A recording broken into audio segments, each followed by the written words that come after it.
नमस्कार, मी सुशील कुलकर्णी. आपण पाहता अॅनालायझर.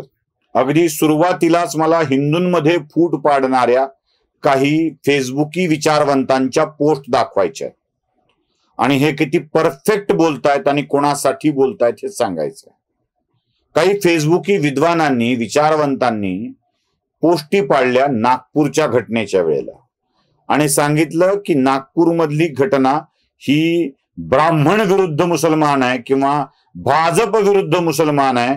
त्यात अमक्या जातीच्या पोरांनी पडू नये, तमक्या जातीच्या पोरांनी आंदोलनात उतरू नये, रस्त्यावर उतरू नये, हे त्रासदायक होईल.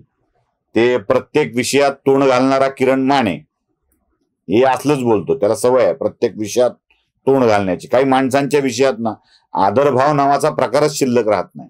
त्याच्याविषयी बरं बोलावं असं वाटतच नाही. केवळ जातीच्या द्वेषाचा कावीळ झालेला हा माणूस उठ सूट म्हशीनं अंगणात तोंड बुचकळावं तसा हा प्रत्येक विषयात तोंड बुचकळत असतो.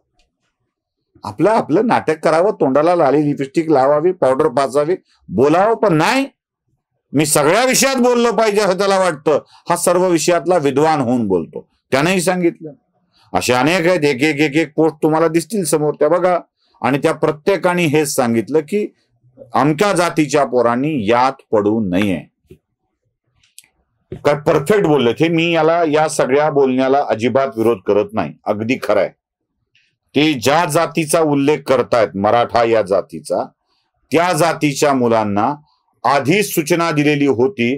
कारण हे सगळे दूध पोळलं म्हणून ताक फुंकून पितायत. जरा समजून घ्या यांची मानसिकता. दूध पोळलं म्हणून ताक फुंकून पितायत. दूध कुठे पोळलंय? दूध कुठे पोळलंय? असंच आंदोलनामध्ये मराठा पोरांना अडकवल्या गेलं आणि असा अडकवला की बिचाऱ्या पोरांची अवस्था वाईट होऊन गेली.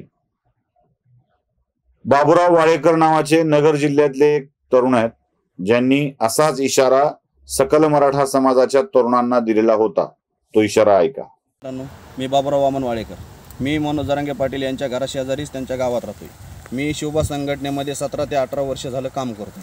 मित्रांनो, आज मुंबईला जाऊन तुम्हाला दगडफेक करण्यासारख्या गोष्टी करायला होतील, जाळपोळ करण्यासारख्या गोष्टी करायला होतील. त्यांच्या लोकांच्या किंवा कोणाच्याही त्यांचे जे आजूबाजूचे लोक आहेत त्यांच्या कोणाच्याही लोकांच्या सांगण्यावर दगडफेक किंवा जाळपोळ करू नका. मित्रांनो, आम्ही कोपर्डीच्या हल्ल्यामध्ये सुद्धा हेच गोष्टी घडल्या. आम्ही 307 सारख्या व 120 सारख्या गुन्ह्यामध्ये आम्ही 2 वर्ष कोपर्डी येरवडा जेलमध्ये राहिलो. आम्हाला त्या ठिकाणी खूप त्रास झाला. मित्रांनो, ज्या वेळेस घडतं त्यावेळेस आपल्या घरच्या व्यतिरिक्त कोणीही नसतं. मित्रांनो, तुम्ही कोणाच्याही याला बळी पडू नका. आज बी आंतरवालीच्या आंदोलनामध्ये राजेश टोपेच्या सांगण्यावर किरण तारकाच्या घरात मीटिंग होऊन लोकांना दगडफेक करायला लावली. आम्हाला सुद्धा सांगितलं गेलं की तुम्हाला जरांगे पाटलांनी जर पुढची काही घटना जर घडली तर तुम्हाला जाळपोळ आणि दगडफेक करायला लावली करा म्हणून सांगितलं. आम्ही ती गोष्ट केली. 307 सारखे गुन्हे दाखल झाले. आज आम्ही त्या गुन्ह्यामध्ये, आज जरी आमची जामीन झाली असली तरी भविष्यात आम्हाला ह्याचा त्रास आहे. म्हणून तुम्हाला हात जोडून विनंती करतो, कोणाच्याही सांगण्याला बळी पडू नका आणि तुम्ही कोणतीही टोकाचे पाऊल घेऊ नका. कारण मित्रांनो, आपल्याला आपल्या घराशिवाय पुन्हा वाली कुणीच नसतो. करायला लावणारे भरपूर असतात, पण भोगाव मात्र आपल्या स्वतःलाच लागतं. म्हणून कोणालाही बळी पडू नका. पटलं ना? म्हणजे हे बाबूराव वाळेकरांचीच ओढतायत, सांगतायत की बाबांनो, हे काही खरं नाही. हे तुम्हाला दगडफेक करायला लावतील, हे तुम्हाला हाणायला लावतील, स्वतः पळून जातील आणि पळून गेल्यावर केसेस तुमच्या अंगावर येतील. केसेस घेणं फार अवघड काम असतं, ते सांभाळणं फार अवघड काम असतं, अवघड काम होतं. पटतंय ना? म्हणजे मी जे यांचं समर्थन करतोय अशा पोस्ट टाकणाऱ्यांचं पटतंय ना तुम्हाला? आंदोलनात सहभागी होऊच नाही या नेत्यांनी अशी वाट लावलेली आहे. म्हणजे हे उगाच पडायचं नसतं. लोक आपलं सर्वस्व दिल्यात सांगतात, काय काय आपण जमिनी बिमिनी विकल्यास सांगतात, हे सगळं सांगतात. तेही खोट आहे बरं का. ऐका एक ऑडिओ क्लिप ऐकतो. मनोज जरांगे इतका फ्रॉड केलंय. आमच्यासाठी त्यांनी एकही गुंठा जमीन विकलेली नाही. आम्हाला वकिलांनी फुकट सोडलेलं आहे. आम्ही 6 महिने एकच अंडरपॅन्ट धुवून घातलेली. आम्हाला एकही म्हणजे अंडरपॅन्ट 6 महिने यांनी 1 रुपयाने खर्च केला. मीडिया सांगतो मी 2 एकर किलो पुढे विकलत नाही. माझी ड्युटी केली 25,000 महिन्याची पार म्हणून. गावात विचार आमच्या वावर गेलं मग तर मेलं. माझे वडील 18 महिने सोबत फिरलं. हे हरामखोर आम्हाला जोर सुद्धा करा. माझ्या वावरावर 16-17 लाख रुपये कर्ज याच्यामुळं.